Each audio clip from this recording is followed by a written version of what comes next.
오늘 도시와 교회가 만나다 두 번째, 종교가 아닌 삶을 살기라는 말씀의 제목으로 주의 말씀 함께 나눠보고자 합니다. 카일 아이들만이라는 목사가 그의 책에서 이런 도전적인 질문을 했죠. 팬인가 제자인가? 팬인가 제자인가? 여러분은 예수의 팬이십니까? 아니면 제자이십니까? 그러나 이 질문이 도전적이기는 하지만 사실은 우리를 혼란에 빠뜨리게 하거나 또는 깊은 영적 고뇌에 빠지게 하는 질문은 아닙니다. 왜냐하면 너무 뻔한 질문이기 때문이죠.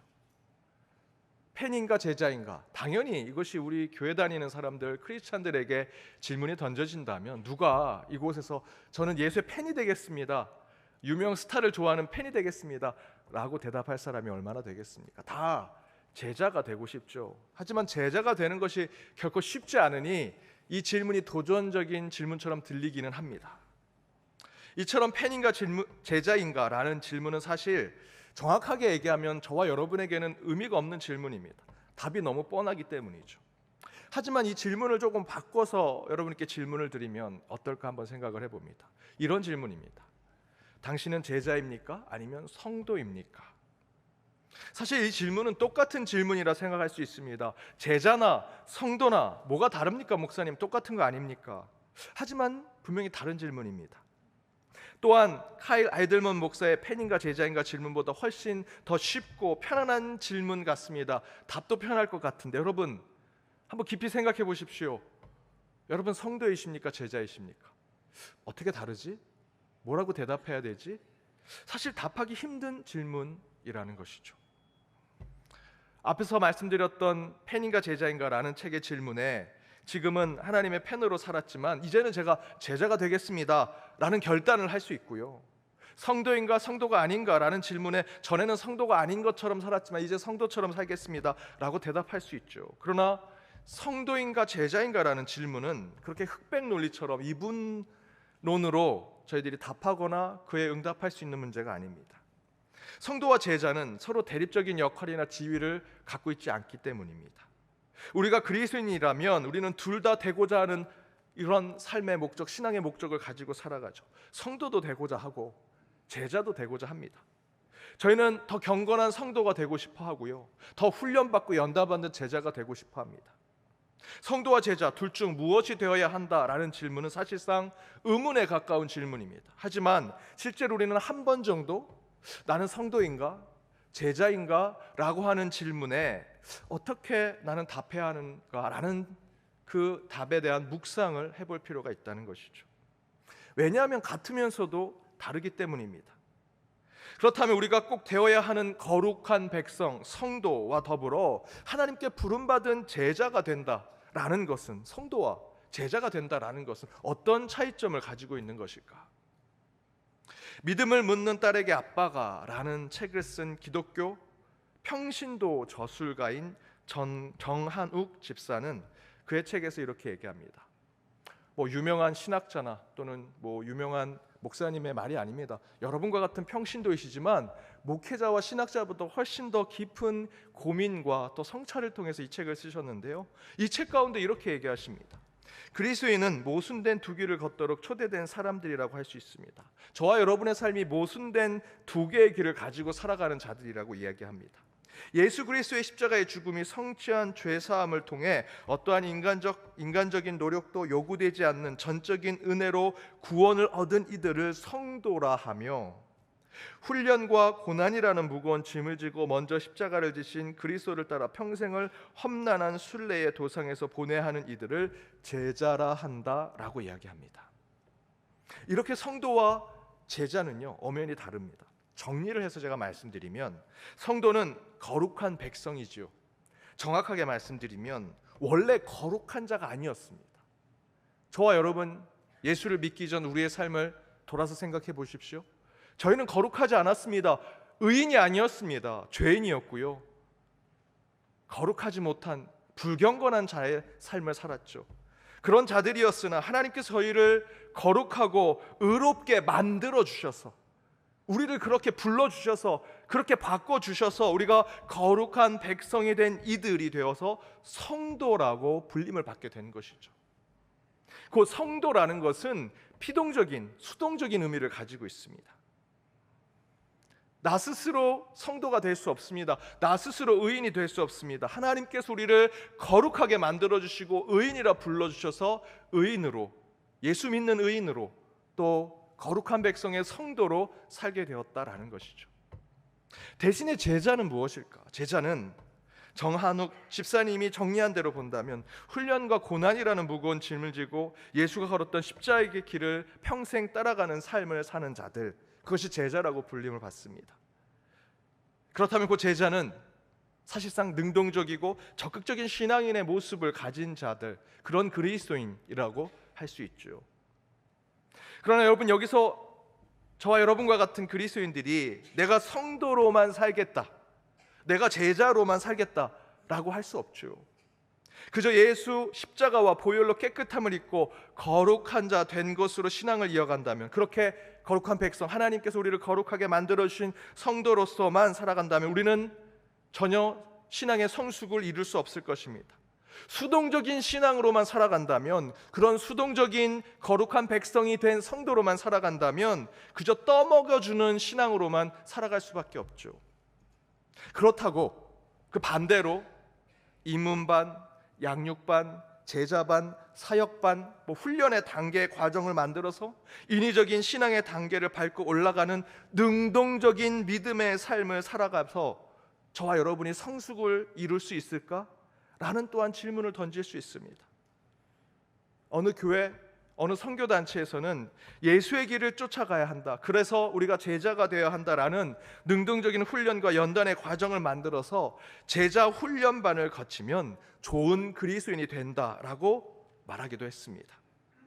또한 다른 한쪽에서는 하나님의 부르심, 하나님의 거룩하게 하심을 체험하고 경험하는 것이 더 중요한 신앙이다라고 얘기하면서 저 하늘만 바라보면서 내 가슴을 치고 내 감정을 요동케 하는 찬양과 그런 기도 집회에서 그저 하늘에서 떨어지는 그 불만을 사모하는 신앙을 갖기도 했죠. 하지만 여러분, 어느 한쪽에 기울어지는 것이 그리스도인의 신앙이라고 할 수 없습니다. 저희는요, 성도가 되어야 하고요, 동시에 제자가 되어야 합니다. 제자가 되어 성숙을 이루기 위해선 반드시 여러분, 하나님을 뜨겁게 인격적으로 만나는 거룩하게 부름받는 자의 성도의 삶이 또한 시작되어야 하죠. 저는 바로 우리의 신앙의 지점이 바로 이 지점에 서 있다라고 생각이 듭니다. 거룩하게 부름받은 성도의 삶과 훈련과 연단의 과정 속에서 성숙하게 되는 제자의 삶, 이 두 사이에서 우리는 어느 한 곳에 기울어져서는 안 된다라는 것이죠. 성도의 신앙, 제자의 신앙, 두 가지가 두 날개로 함께 있어야 합니다. 무엇이 우리의 신앙이라고 할 수 있겠습니까? 라고 묻는다면 그 모두가 저와 여러분의 신앙이다 라고 대답할 수 있습니다. 그러나 여기서 중요한 것이 있습니다. 여기서 중요한 것은 내가 성도냐 제자냐 라는 것이 아니라 어떻게 제자로서 성도로서 그 신앙을 삶으로 살아내느냐가 더 중요하다라는 것입니다. 스스로 나는 제자다, 나는 성도다 부르짖고 자기 최면에 빠져 사는 것은 중요한 것이 아닙니다. 반드시 그 삶을 살아내는 것이 신앙을 사는 그리스도인이라는 것이죠. 나는 제자다 라고 해서 훈련받고 연단받고 제자훈련 그 단계를 거치고 어떤 제자훈련의 수준에 올라간다고 이야기한들 제자로 살아내지 못한다면 여러분 그것은 제자의 삶이 아니죠. 아무 의미가 없습니다. 또한 나는 성도라고 하나님이 부르신 그때를 늘 회상하며 부르신 하나님만을 찬양하고 노래를 한들 그 부름받은 성도로 살아내지 못한다면 여러분 그 삶은 그저 종교인의 삶에 불과하다라는 것입니다. 이런 우리의 신앙은 이 자전거를 배우는 것과 비슷합니다. 한 친구가 자전거를 배우고 싶어서 도서관에서 자전거 잘 타는 법 10권의 책을 빌려왔습니다. 탐독하고 외우고 암기합니다. 그러면 여러분 그 친구가 자전거를 잘 탈까요? 그렇지 않을 겁니다.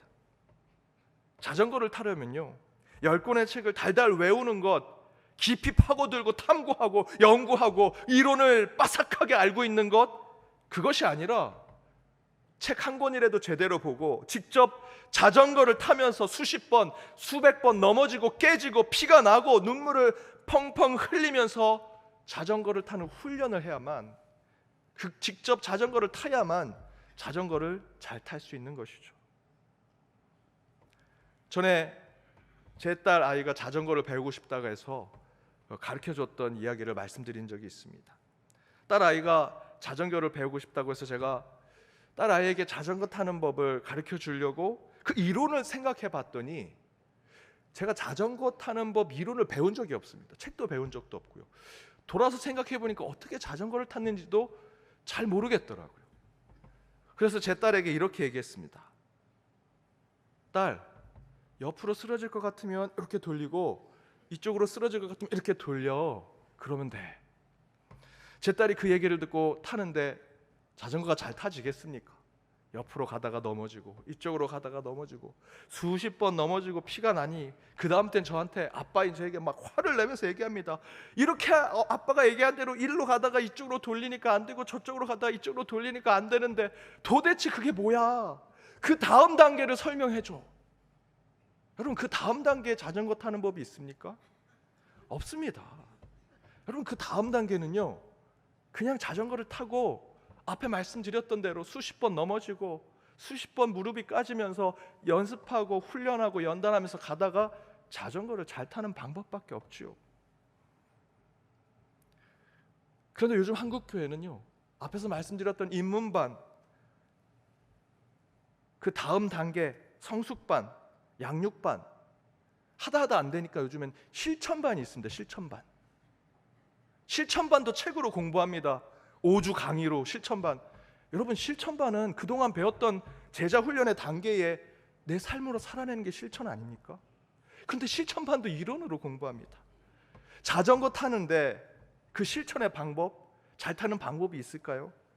그저 그 자전거를 타는 요령을 알고 수십 번 넘어지고 수십 번 무릎이 깨지면서 자전거를 타면서 자신의 방법을 찾아내는 것이죠.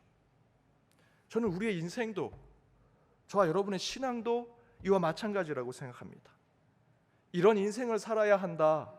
나이 드신 박사님, 세상의 유명한 저술가들이 세상의 많은 에세이, 또 우리에게 그런 처세에 대한 저술을 하죠.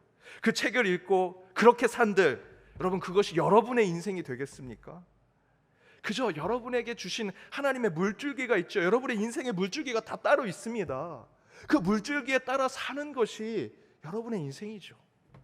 저쪽에서 큰 강물과 같은 댐도 세우고 다리도 세우는 그 강이 너무 부러워서 그 사람이 쓴 책을 읽고 나도 이런 인생을 살아야지, 아무리 물길을 돌려도요, 그쪽으로 갈 수 없습니다. 하나님이 주신 여러분의 물길을 쫓아가는 것이 여러분의 인생입니다. 그 삶을 살아내는 것. 저는 신앙도 마찬가지라고 생각합니다. 부름받은 성도로 살던, 훈련과 연단을 받아 제자로 살던, 제자든 성도든 상관없습니다. 그 신앙의 삶을 살아내야만 그것이 그리스도인이 되는 것이죠. 미가 선지자가 오늘 본문에서 이렇게 얘기했습니다. 오늘 본문 6절과 7절입니다. 함께 읽어보겠습니다. 내가 무엇을 가지고 여호와 앞에 나아가며 높으신 하나님께 경배할까? 내가 번제물로 1년 된 송아지를 가지고 그 앞에 나아갈까?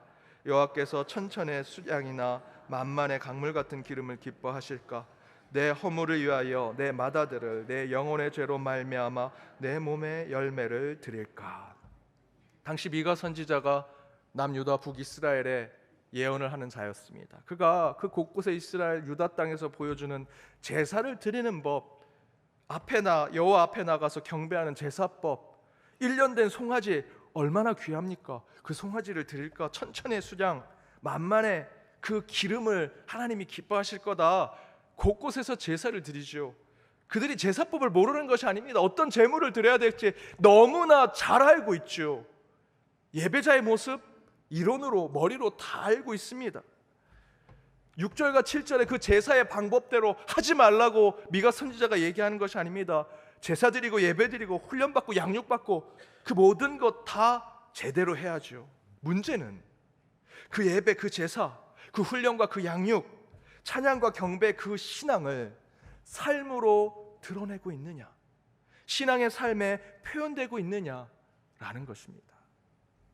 이에 미가 선지자는 8절로 우리에게 이렇게 응답합니다. 우리 8절 말씀 함께 읽겠습니다.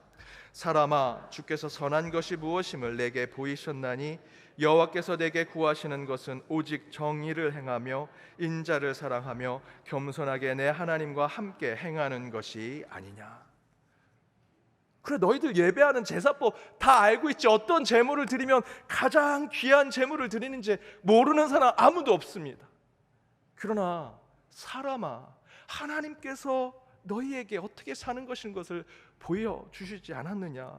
하나님께서 너희에게 구하는 것은 너의 삶 가운데 정의를 행하고 너희의 삶 가운데 인자를 사랑하는 그 사랑을 행하고 하나님과 함께 겸손히 살아가는 것, 그것이 더 중요한 것이다.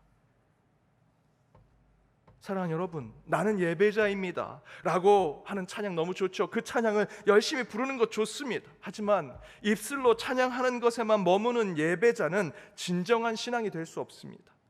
예배자로 살아야 하고요, 예배가 우리 삶에 나타나야 합니다.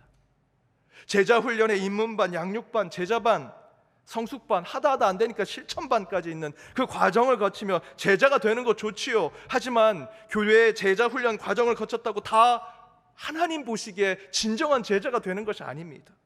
진짜 제자가 되는 것은 그렇게 배우고 깨달은 대로 살아내는 것, 내 삶의 신앙이 그렇게 드러나는 것입니다. 성도의 삶도, 직분자의 삶도, 저와 같은 성직의 삶도 마찬가지입니다. 말로만 성도요, 말로만 장로요, 말로만 성직자요 라고 하는 것이 아니라 그 직분과 그 역할의 삶의 행실, 그것이, 그 신앙이 삶으로 살아내는 것, 그것이 진정한 그리스도인의 모습이죠. 예수의 팬이든 예수의 제자든 성도이든 그리스도인이든 신앙인이든 어떤 표현이든 무엇이든 어떻겠습니까? 문제는 그렇게 살아내는 자인가 아닌가라는 것이 중요합니다. 하나님의 팬처럼, 제자처럼, 성도처럼, 장로와 목사인 것처럼 꾸미고 만들어서 살고자 한다면 그것은 신앙이 아니라 우리의 신앙을 종교로 전략시키는 것이죠. 여기서 우리에게 중요한 것은 그런 꾸며진 종교인으로서의 삶이 아니라 진실된 삶을 살아내는 그리스도인이 되는 것이 중요합니다. 이에 본 해퍼 목사님이 이런 말을 하셨습니다. 하나님 없이 하나님 앞에, 하나님 없이 하나님 앞에. 하나님이 안 보이는 세상 속에서도 하나님이 늘 지켜보신다라는 신앙의 삶을 살아가는 것. 교회를 등 돌려 세상을 바라보면 하나님이 안 계시는 것 같죠. 내가 들어간 실험실에, 내가 다니는 회사에, 내가 만나는 사람들 보면 오히려 하나님이 안 계신 것 같습니다. 하나님을 믿는 자들보다 더 도덕적이고 윤리적으로 살아가고요, 더 행복하게 살아가고 더 성공하고 곳곳에 좋은 일들이 많습니다. 거꾸로 하나님이 계신다면 어떻게 악한 이런 사람들이 살아갈 수 있을까? 어떻게 저들이 그 부정과 부패 가운데서도 저렇게 떵떵거리며 살아갈 수 있을까? 도대체 하나님이 계시긴 한가? 세상을 보고 살아간다면 저와 여러분이 종교인으로 살아가게 되는 것이죠. 하지만 우리는 하나님 없이, 하나님이 보이지 않고 하나님이 계신 것 같지 않지만 그 가운데 하나님 없이 마치 하나님 앞에 살아가듯 신실하고 정직하게 살아간다면 바로 그 가운데 저와 여러분이 하나님 보시기에 온전한 그리스도인이 되는 것이다 라는 것을 얘기하는 것이 보네포의 하나님 앞에, 하나님 없이 하나님 앞에 라는 이야기입니다. 여러분, 종교 때문에 이곳에 오셨습니까? 내가 기독교라는 종교란에 기독교라는 것을 쓰고 크리스찬이라서 주일에 한 번은 교회 와야지 라는 종교 때문에 이 자리에 앉아 계십니까? 여러분, 이제 여러분의 제자, 성도의 삶을 삶으로 살아내십시오. 하나님 없이 하나님 앞에 하듯 그런 인생을 사셔야 합니다. 지난주 단기 선교 갔습니다. 돌아오는 날 금요일 오후 시간이었습니다. 금요일 오후는요, 이슬람 사람들이 예배를 드리는 시간이었습니다. 저희들이 가는 중간에 모스크가 있었는데, 이슬람 사원이 있었는데 그 앞에 그 이슬람 사람들이 예배는요 남자들만 갈 수 있습니다. 여자들은 갈 수도 없습니다. 그것부터 말이 안 되고요. 어쨌든 남자들만 가는데 남자들이 그 앞에서 가판, 음식 가판이 쭉 있습니다. 그 앞에서 그 모스크 안에 들어가기 전에 배고플까 봐, 허기가 질까 봐 뭐 닭꼬치 같은 걸 먹고 들어갑니다. 배고플까 봐. 그걸 먹는데 얼굴에 다 묻습니다. 그러니 들어가는 중간에 손과 발을 마치 유대인 율법처럼 손과 발을 씻고 얼굴도 닦고 들어가는 모습을 보는데 저들이야말로 정말 종교인이구나라는 생각이 들었습니다. 여러분, 그런 마음으로 이곳에 오셨습니까? 저와 여러분의 신앙이 하나님 없이 항상 하나님 앞에 살아가듯 신앙으로 살아갈 때 주일만 지키는 그런 종교인의 크리스찬이 아니라 주님 앞에 신실한 자, 정직한 자, 참된 하나님의 자녀의 제자와 성도가 될 수 있다라는 것이죠. 사랑하는 여러분, 종교인이 아닌 삶을 살아내십시오. 누가 보기에 저 사람은 크리스찬이다 라는 얘기 듣지 않으셔도 됩니다. 오늘 미가서 8절의 말씀대로 여러분의 삶 가운데 하나님의 정의를 드러내십시오. 그들을 정말 가슴 뜨겁게 사랑하십시오. 그리고 늘 그들을 섬기고 헌신하는 겸손의 삶을 나타내십시오. 그때 하나님은 여러분을 신학계에 심겨진 나무와 같이 지켜주실 것이고, 그렇게 하나님이 주인 되신 여러분의 가정을 지킨다면 여러분의 가정은 물된 동산처럼 하나님께서 보호해 주시리라 믿습니다. 그런 신앙의 삶으로 살아내시는 저와 여러분이 되기를 주님의 이름으로 축복합니다. 기도하시겠습니다. 선한 능력의 원천이 되신 우리 주 하나님, 주의 말씀을 듣고자 모인 저희 갈급한 심령 위에 말씀이신 성자 예수 그리스도께서 임재하심을 확신하오니 말씀으로 저희를 새롭게 하시고 치유하시며 구원하여 주옵소서. 성도가 되고 제자가 되며 집사와 권사, 장로가 되고 성직을 갖게 된들 그에 걸맞는 삶을 살지 아니하고 종교인으로 살았던 우리의 모습이 있다면 주여 용서하시고 우리의 삶이 진실됨과 정직함으로 주 앞에 나아가는 참된 예배자들이 되게 하여 주옵소서. 삶으로 신앙을 살아 매 순간 공급해 주시는 주의 사랑과 능력을 사는 저희 모두가 되기를 간절히 바라오며 이 모든 간구 예수 그리스도의 이름으로 기도드립니다. 아멘.